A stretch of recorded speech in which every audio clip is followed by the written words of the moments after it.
Cashara, and I am coming to you live tonight to talk to you about pumpkin chocolate chip cookies. Now I'm so excited about these because I haven't even looked at any recipes like these on like this on Pinterest or anything. So if you already have a killer recipe, then great, I'm super happy for you. And I didn't realize that, but we had a recipe in my family growing up like my entire life, and I loved the fall and Christmas season because my mom would always make these killer pumpkin chocolate chip cookies. They were soft, they were yummy, the chocolate chips melted, the pumpkin was light and fluffy. It was just like the perfect balance. My sister and I could sit and eat 3 or 4 of them. They were awesome. And they were just kind of like the fall season is here, let's have our pumpkin chocolate chip cookies. So I am so excited because I had my mom, or actually my sister, send me the recipe, and I was like, I have to see if I can change this to be keto, change this to be low carb friendly, and it worked. And it never seems to work when I do that. So these turned out bomb. I've already eaten a few, so had to try and wear my extra flowy shirt here so you can't see how many cookies I've already consumed. Okay.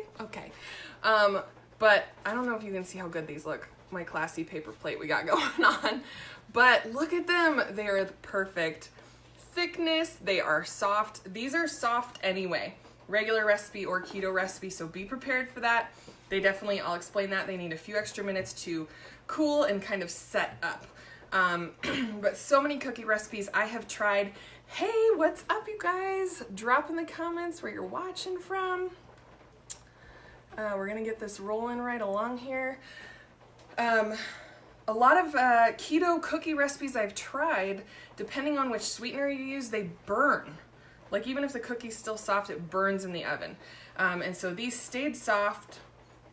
They're squishy and yummy and the bomb. And like I said, you know that my husband is kind of my ultimate taste test person because he's a little bit pickier. And he loved them. He just tried one and said, this seriously tastes exactly like the regular recipe. You couldn't tell which one's keto and which one's not, except of course the regular one has white sugar, so that may kind of give that away, but they're still sweet, they're still delicious, and I just told him this is going to get me through the kind of fall season so that I don't have to throw off my goals, you know? Thanks for sharing, Janet Early, as always, you rock, and yeah, I'm gonna start bringing these to events and everything so that I don't have to worry about the other goodies. So, real quick, what I'm going to do is I'm going to make a half of a batch on here because I just made a half a batch to make sure that they work. So I definitely don't need to have 40 cookies sitting here, but I will post the full recipe. This half batch made 10 regular size cookies because Lord knows that drives me crazy when I go on Pinterest and I try a recipe and it says, makes 48 cookies. And I get like 12 out of it. And I'm like, what size cookies are you people eating? Are they like the size of a quarter? What are we doing? Okay? So anyway, without further ado, let's get rolling. This is more ingredients than I normally do, but it's baking, so that's kind of the nature of the beast. You know what I mean? So let's roll right into it. Hey, welcome. Thanks for being here. Heat your oven to 375. I'm looking at my recipe because I have the regular one in front of me, so I just have to make sure I tell you the right thing. In your mixer or in a bowl with a hand mixer works great too. You are going to want to combine the first 4 ingredients. So that is 1 cup of pumpkin puree. Voila.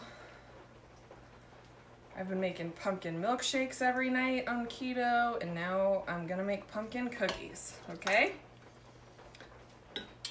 1 cup of swerve, the granulated, or actually I just have confectioners, and so because I love making frosting with it, and this worked out great in the recipe, honestly, so I wasn't mad at it, and this is all I have right now, so that's what I'm going to use, but both will work just fine.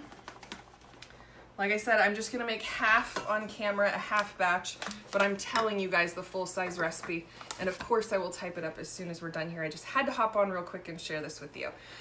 Feel free, by the way, to share this video out so that your friends can see it and enjoy these without sacrificing their weight goals. So And if you do share, drop share in the comments so I know. To give you a shout out, of course. A 1/4 cup of oil, or 1/2 cup, sorry. So use whatever oil you want for your plan. So if you have a coconut oil that won't harden up in your cookies, if you mix it, I know a lot of people like avocado oil. There's all the different oils. Olive oil, as long as it doesn't have a strong flavor. Whatever works for you. I'm using olive oil because that's what I have, okay? And it already worked. I tried it. 1 egg. Forgot to grab that. Alrighty-roo.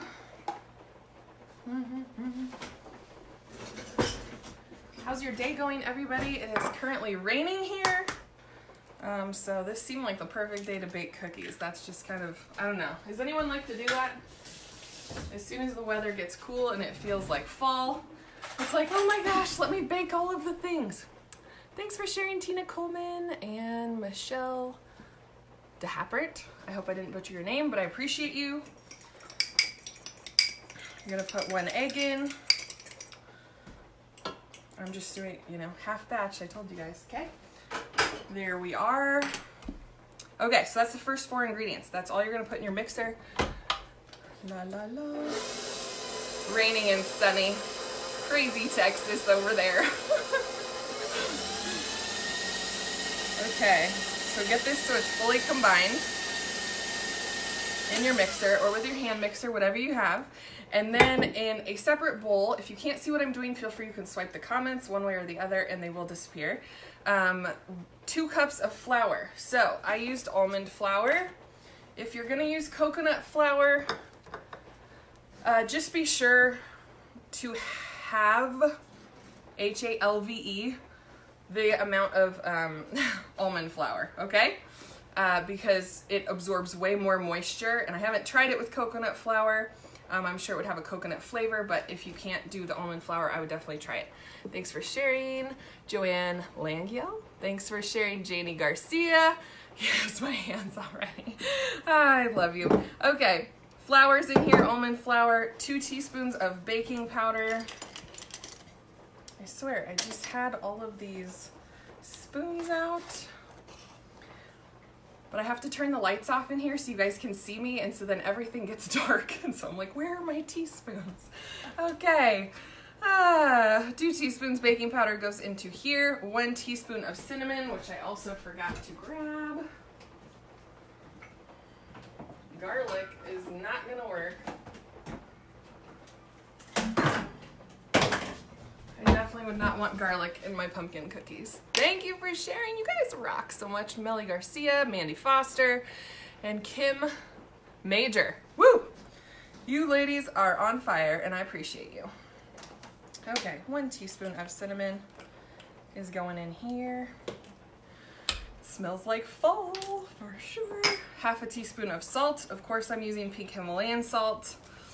And then, lastly, I don't know why you do this, but this is the regular recipe, and so I do it this way too, and it turned out, so why mess it up, right?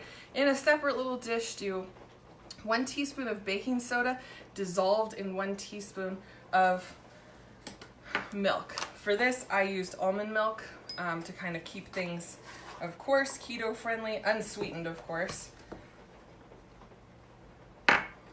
And so I'll show you here as soon as I pour it. Okay, like so. I just mix that little bit in there. Mix this kind of with a fork or a whisk or whatever you feel like. Your hands if you want. Hey, hey, thanks for being here. It's so good, pumpkin and chocolate. I'm not even kidding. If you missed the beginning, I took my mom's family recipe and made it keto, and it actually turned out, and these are bomb. You're gonna love them, okay? So you're gonna pour this flour mixture into your mixer, bowl, whatever, your little baking soda and almond milk. I have vanilla extract right here. We're gonna do 1 teaspoon of that. You guys can tell I love to measure. But I did on the first batch, so I know the measurements are correct, don't worry. Okay, so then we're gonna mix that until it's fully combined. Just long enough, not too long, until it's evenly mixed. Yeah, I'm so excited. This is going to help us all stay on track during the holidays and feel like we're not missing out, okay? Lastly is 1 cup of chocolate chips and half a cup of chopped nuts that are optional. So as kids, of course, we didn't like nuts in our cookies or, you know, any dessert. And so we just did chocolate chips. That's just how I made them today, which I love them that way, but I think half a cup of chopped pecans would be bomb. If you want to go that way, throw them in right now. Otherwise, I'm going to do 1 cup of Lily's chocolate chips just by themselves. Keep losing my measuring cups, goodness. I got my Lily's off of Amazon. I've seen them at different specialty food stores. I know a lot of them sell out, so you kind of just have to keep checking back. Mix those in just for a second, just so it gets evenly combined. So excited. Okay. So I'm going to show you what this looks like.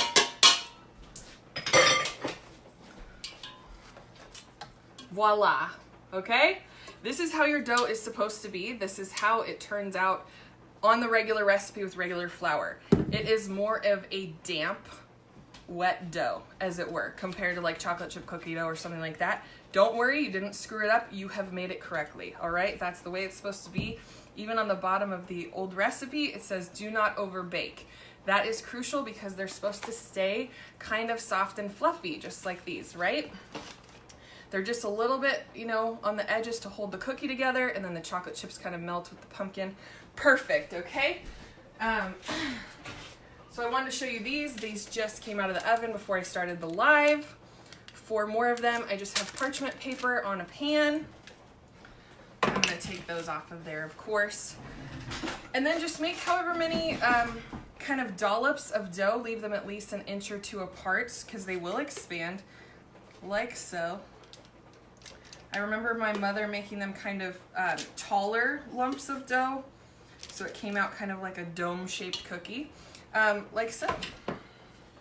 And of course, if you want just 1 little bite cookies, 1 bite cookies, then you can make them smaller than this. I like a substantial size cookie, so I only need, you know, 1 or 2 or 7, whatever works for you. And so I make them a little bigger. Like I said, a half of the recipe made 10 of these full-size cookies. So the full recipe that I will type out should make at least 20, 24, depending on the size scoops you guys make, okay? So then these are gonna go in the oven at 375 for, it says 9 to 12 minutes. Do not overbake. They may not look done, but I promise just pull them out anyway and let them sit. They will set up just like these. These have probably sat for about 5 or 8 minutes right out of the oven. I know it's hard to be patient, but they will be worth it. And I did mine for 11 minutes, and that was it. I even went 12 on the first batch, and they were a tad bit dry. Okay? What kind of pumpkin puree did I use? I just used pure 100% pumpkin puree from a can. You can, of course, if you're carving pumpkins, you can, of course, do your own. But make sure if you find a pumpkin puree at the store that it is just pumpkin, no added extra stuff in it, okay? Because that's where all your extra carbs or artificial sugars is going to come into play. So let me know how you guys like these. I will type this out right now. I gotta run. I appreciate all the likes, comments, and shares. This is so fun getting on here. I'm going to keep trying to do this actually through this whole fall and holiday season because I want, you know, all of these desserts that we can all eat without ruining our plans and our goals, okay? So thank you for watching. My name's Laura Cashara. If you're new, I'm here to simplify your life, deliver awesome recipes that are hopefully easy to follow along. So I appreciate you watching and watching my ramble. Have an awesome rest of your night, and I will talk to you tomorrow.